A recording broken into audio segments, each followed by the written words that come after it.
गृह मंत्री अमित शाह सहारा का पैसा लौटाने में हो रहे हैं असमर्थ।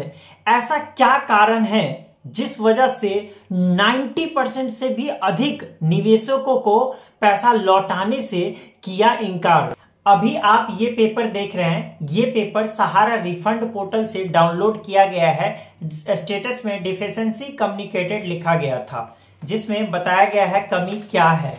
तो यहां पर आप स्क्रीन पे देख पा रहे होंगे, यहां पर हम आपको पढ़ के दिखाएं तो दावेदार जमाकर्ता का विवरण सहारा सोसाइटी डेटाबेस में नहीं है या सोसाइटी का सदस्य नहीं है।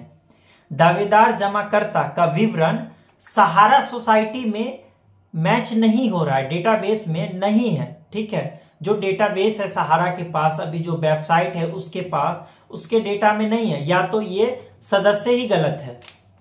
तो जब गृह मंत्री अमित शाह के द्वारा ये सहारा का पोर्टल लॉन्च किया गया था तो उसके पास यदि डाटा ही नहीं है तो क्यों लॉन्च करके लोगों को डेटा फिलअप करवा रहे हैं।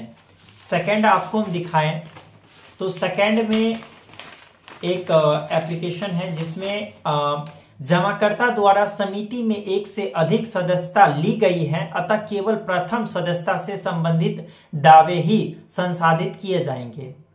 तो एक से ज्यादा सदस्यता ली गई है, इस वजह से इसका केवल एक ही लिया जाएगा और अदर का क्या होगा।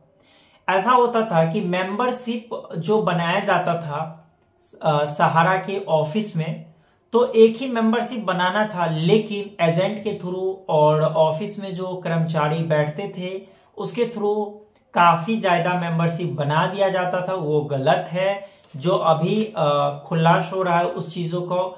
और अभी जो ऑनलाइन से हो रहा है उसमें अब क्या कहा जा रहा है कि किन्हीं एक मेंबरशिप को ही हम ले सकते हैं और जितना डबल मेंबरशिप बनाया गया उसे वैलिड नहीं माना जाएगा। तो क्या उसका पैसा बुड़ गया? बात यह आता है, सहारा में तो उसका पैसा जमा है, उसका बॉन्ड मिला हुआ है, उसका स्लिप मिला हुआ है, तो ऐसा कैसे होगा? तो ये सब बातें हैं। जब पूरे तरीके से सहारा रिफंड पोर्टल जो लॉन्च किए गए हैं पूरे तरीके से सही नहीं है अभी, तो उस पे लोगों को डेटा फिलअप करवा करके एप्लीकेशन रिजेक्ट करके ये क्या हो रहा है।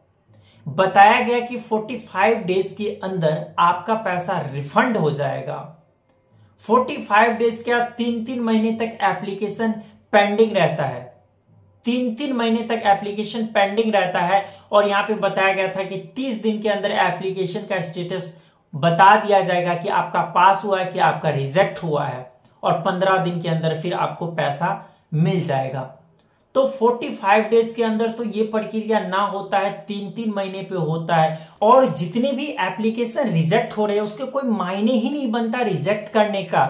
अगर एक से अधिक मेंबरशिप लिया गया है या अगर आपके डेटाबेस में मैच नहीं हो रहा, आपके डेटा में नहीं है, तो ये आपकी प्रॉब्लम है, ना कि निवेशकों का कोई प्रॉब्लम है। निवेशक तो अपना काम कर दिए हैं, ऑनलाइन कर दिए हैं, लेकिन ये आपका काम है कि आपके डेटा में क्यों नहीं है, क्योंकि उसका जो सहारा में पैसा डाला गया है, जो सहारा में निवेश किया है, उसका आप को पेपर दिया जा रहा है। तो आपका काम है पैसा रिफंड करवाने का। अगर आपके पास डेटा नहीं है तो ये एक निवेशक नहीं जाएगा सहारा से पैसा का डिटेल्स लाने के लिए, कोई भी डेटा लाने के लिए। डेटा एक निवेशक के पास ऑलरेडी रहता है, जो स्लिप दिया जाता है, जो बॉन्ड दिया जाता है वो ऑलरेडी है और सहारा रिफंड पोर्टल पे अपलोड कर दिया है। तो आपका काम है कि आपके पास डाटा नहीं है, आप पैसा रिटर्न कर रहे हैं और आपके पास डाटा नहीं है, तो ये आपका काम बनता है कि सहारा से डेटा लेने का और निवेशकों को पैसा रिफंड करवाने का, ना कि इस तरीके से लोगों को परेशानी करने का। 30 दिन के अंदर बताया गया था कि स्टेटस में बता दिया जाएगा कि आपका एप्लीकेशन स्वीकृत हुआ है या अस्वीकृत हुआ है, लेकिन 2-2, 3-3 महीने हो जाते हैं और लोगों का इस तरीके से अंडर प्रोसेस ही बताया जाता है। तो इसमें जो है लोगों को काफी परेशानी हो रहा है और लोग बेसब्री से इंतजार कर रहे हैं कि मेरा कब सहारा का पैसा रिफंड होगा। इसमें एक निवेशक को जो आम पब्लिक है उसे काफी परेशानी हो रहा है। तो इस तरीके से परेशानी हो रहा है। अब देखने वाली ये बात होगा कि क्या सहारा का पैसा अब जल्द रिफंड होगा या 6 महीने 1 साल से भी ज्यादा लगने वाला है, क्योंकि बहुत ही कम लोगों को पैसा अभी रिफंड आया है, जो कि अभी कई सारे संख्या है जिसके आवेदन ही अस्वीकृत कर दिया गया है। तो अब देखने वाली बात होगा कि कितने दिन में सहारा का पैसा रिफंड होता है। और आपका भी सहारा में पैसा है तो आपका स्टेटस में क्या शो कर रहा है हमें कमेंट में जरूर बताना। और वीडियो पसंद है तो वीडियो को लाइक कीजिएगा, और चैनल पर नया है तो चैनल को सब्सक्राइब करके साथ ही बेल आइकन को प्रेस कीजिएगा। तो इसी के साथ मिलते हैं एक नए वीडियो में एक नए अपडेट के साथ।